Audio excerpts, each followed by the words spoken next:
Here we go. It is the BCJ pod. Or no, it's not. What am I? It's the nightcap. I've lost my mind already. It's game week. I don't know what day it is.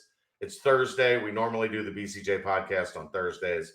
We do those on Wednesdays now for the rest of the season. You've done Thursday nights. 4 days of radio. I've done 4 days of radio. I'm losing my mind at this point.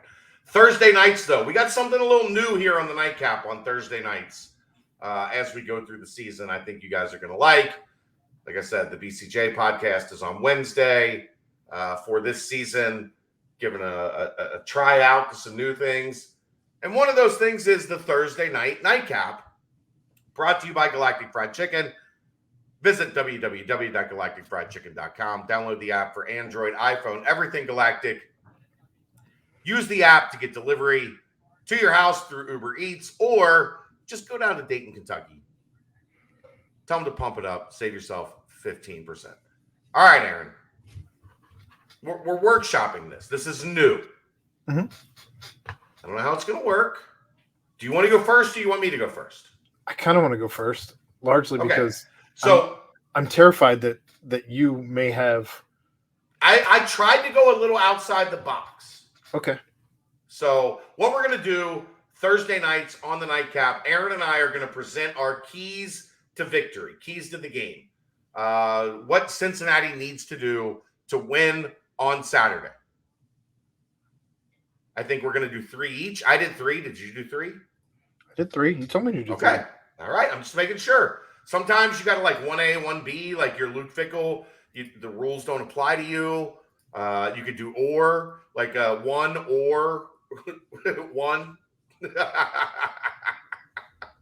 I should have done that. Damn it. I'm so mad at myself. I should have done like 2 ors in my keys to victory for today. Unreal. All right. What do you got? Let's see it. Here we go. And I almost feel like I should space them out so you can't see all 3 at the same time. No, let's see all 3. It's fine. That's how they do it on TV when they do these. You can see all 3, and we'll just talk through them. Well, then here we go. Okay. Oh, these are way long. I just did like a quick deal. My 3 key points. Okay. Number one, the defensive line. The Arkansas Razorbacks are bringing in the last year's returning number 1 SEC rushing offense. Essentially, they were the number 1 rushing offense in the country for any school that didn't run the triple option. Sure. I'm going by what the actual statistics say. No, that's what the statistics say. Other than the triple option schools, they were the best rushing offense in the country. Of course, the triple option schools are going to be better. They don't pass. In any case, you have to contain the rush. You have to contain a less athletic version of Cam Newton. Okay. So defensive line would be my number 1 key point. Obviously, you're bringing back a lot of dudes. You got some dudes stepping up on defensive line, and we know who Jabari, Juwan, and Malik are the guys returning. But you got guys like Eric Phillips showing out. You've got guys like Dante. Yeah. Dante. It's been a long week for all of us. I'm leaving. Aaron, get your shit. Aaron. Sorry, focus. I have a baby. It's game week. Focus. Sorry, I have a baby. But Corleone's been stepping up through camp. I think the rotation of the defensive line is going to be just a plus in Cincinnati's favor, as I feel more confident in the backups this season, I think, than I did last season. I don't know that I agree with that. That's fine. That's not your take. Okay. I'm just saying I don't. You're making points. I'm allowed to say I don't know if I agree. You might not agree with my points. I said that's fine. I wasn't mad. I'm just kidding, man. We're introducing and we're workshopping this thing on the fly. Okay. But yeah, I think defensive line is going to be the biggest thing, as you have to contain the rush. And I think they're going to try, and we've seen people already talking about them trying to emulate Alabama, which, let's be honest, one of these things is not like the other.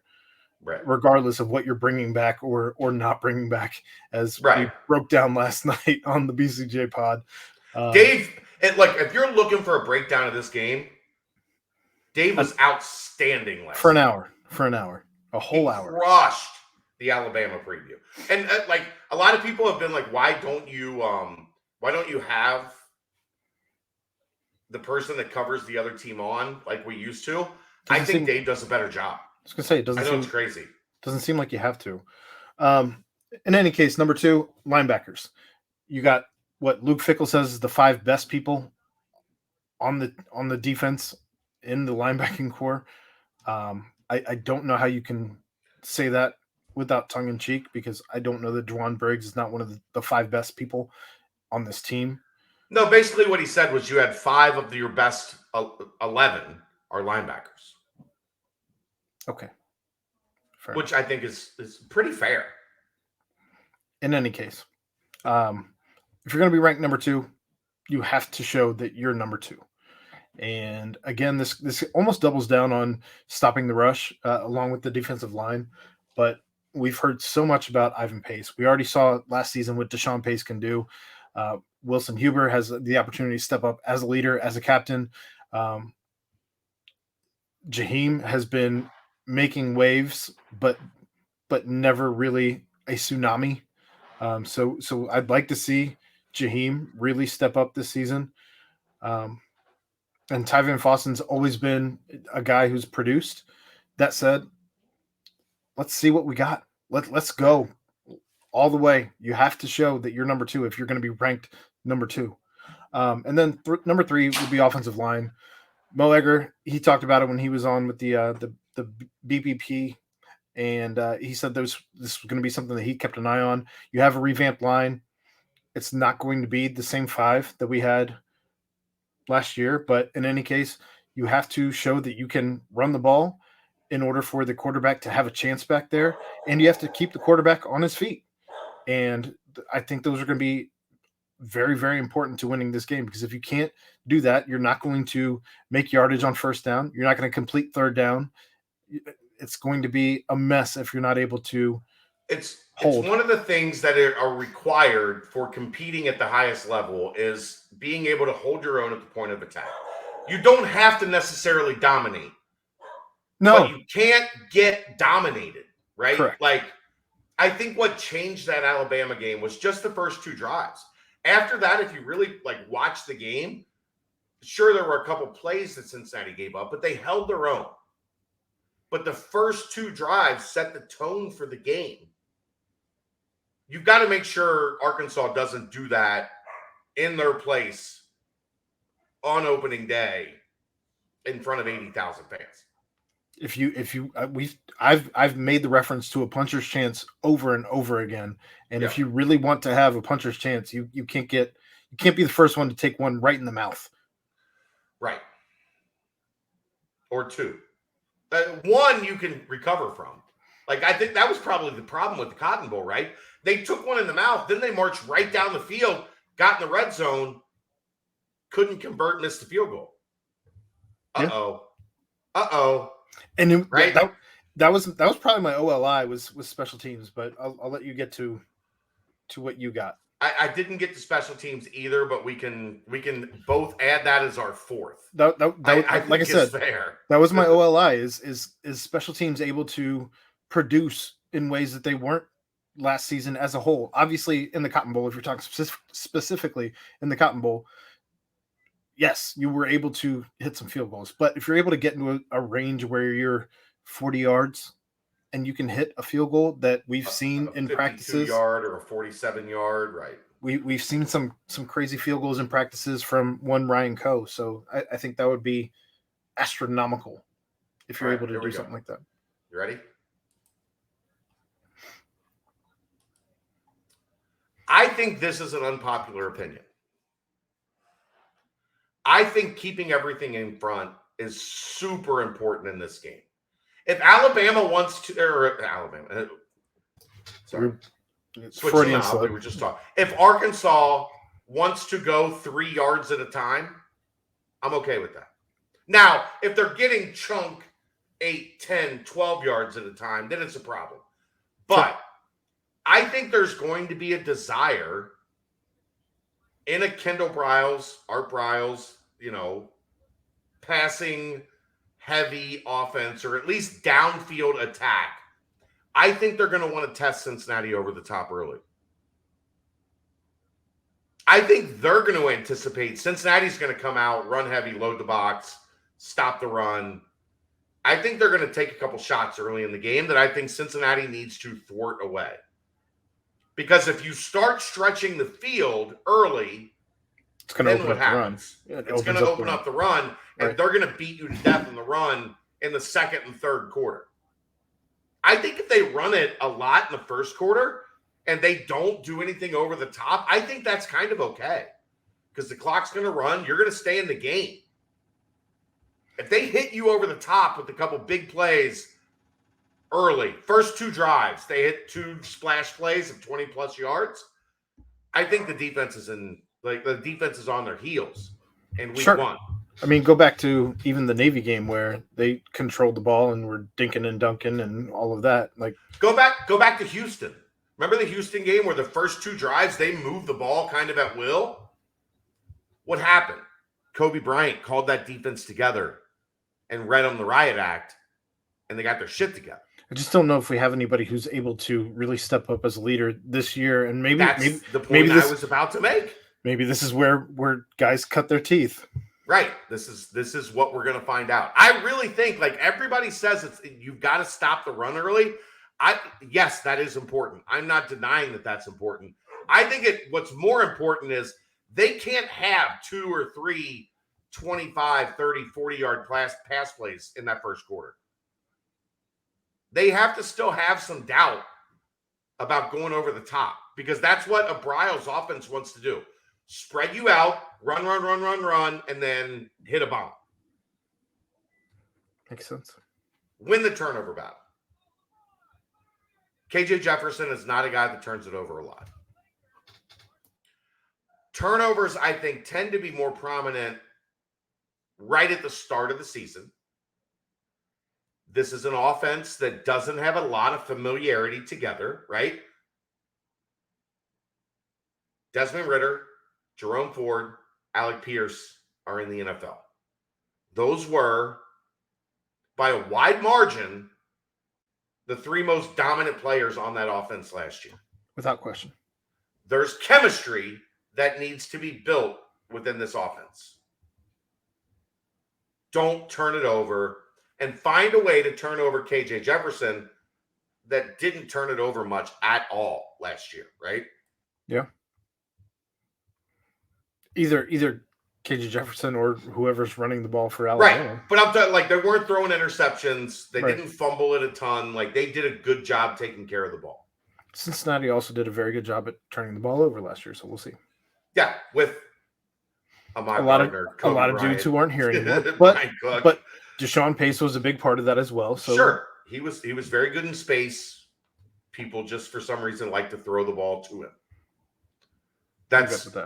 No, it's a testament to how good he is at being disguising coverage and being in the right place and understanding the film study of, what are they in? Where are they most likely to go?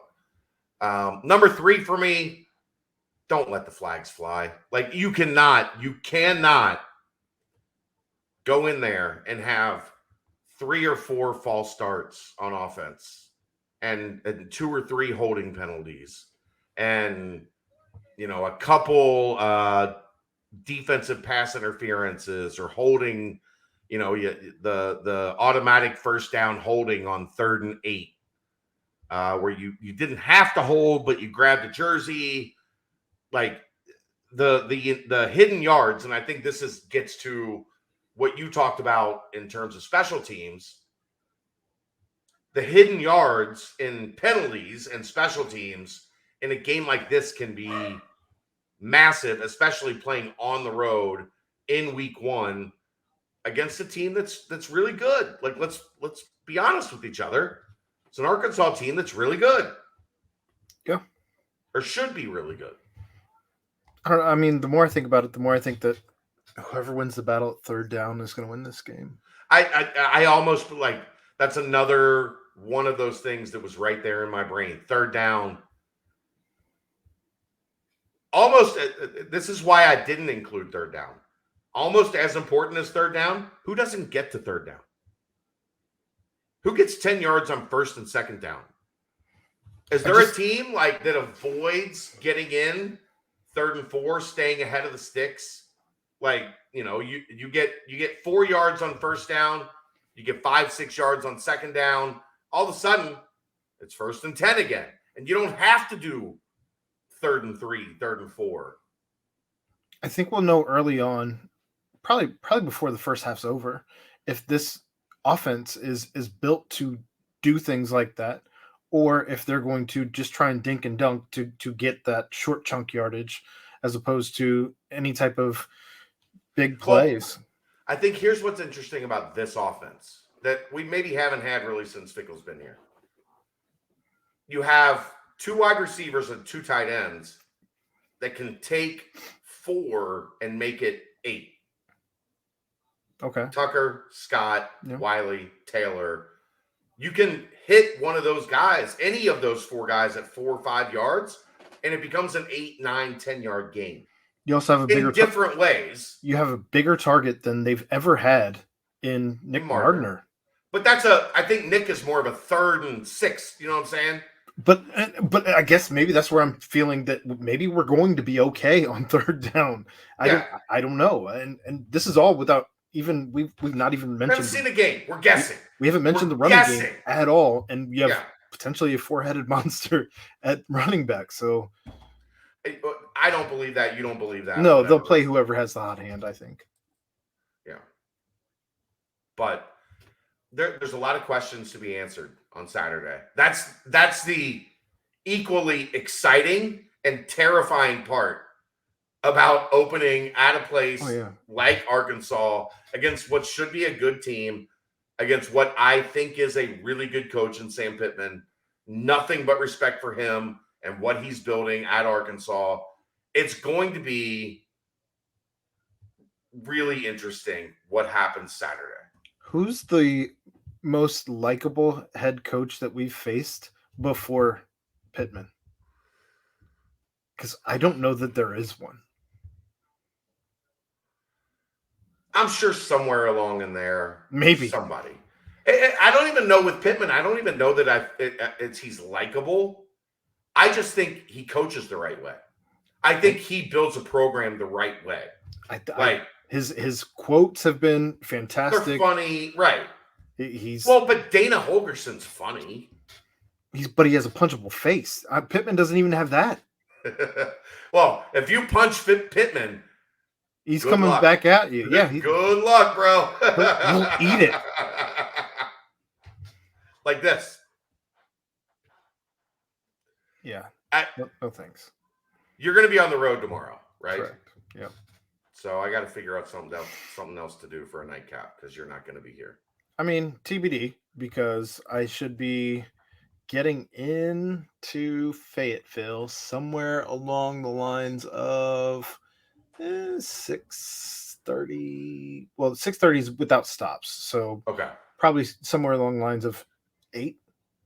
Okay, then if you want, we can pop one about your trip and let the people know how the journey to Arkansas was and all that good stuff. Get your final prediction. They've already got mine. Yeah, I guess I have to. I don't think people love it. I still have to hit you up on what my final prediction is for the article. But yeah, we got a lot of people on staff now, so it's going to be a long article. Yeah, well, it's 2 sentences and a score. You'll be all right. That's a good thing. Yeah, it's a good thing. We'll be all right. That's the nightcap. He's Aaron Smith. I'm Chad Brendel. We'll see you next time. Brought to you by Galactic Fried Chicken right here on BearcatJournal.com.